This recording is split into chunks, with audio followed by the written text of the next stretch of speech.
भारतीय राष्ट्रीय कांग्रेस का 141वां स्थापना दिवस चारिलम बाजार स्थित पार्टी कार्यालय के सामने एक भव्य समारोह में मनाया गया। रविवार की दोपहर बथनमुरा एडीसी ग्राम क्षेत्र में महात्मा गांधी, जवाहरलाल नेहरू, सुभाष चंद्र बोस, राजीव गांधी, इंदिरा गांधी के चित्र पर पटाखे फोड़कर जश्न मनाया गया और गरीबों को सर्दी के कपड़े बांटे जाएंगे। इस कार्यक्रम में विशालगढ़ जिला कांग्रेस अध्यक्ष गोपीनाथ साहा भी शामिल हुए। इस अवसर पर चारिलम विधानसभा कांग्रेस के वरिष्ठ नेता वकील केशराम देव वर्मा के साथ चारिलम ब्लॉक कांग्रेस अध्यक्ष तारा मियां भी उपस्थित थे। अन्य नेता आज के हमारे भारतीय जातीय कांग्रेसের 141তম প্রতিষ্ঠা দিবস।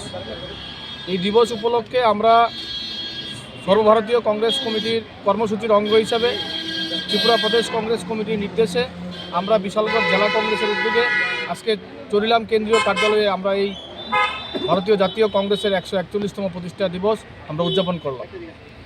আর কোনো কর্মসূচি আছে আজকের দিনে?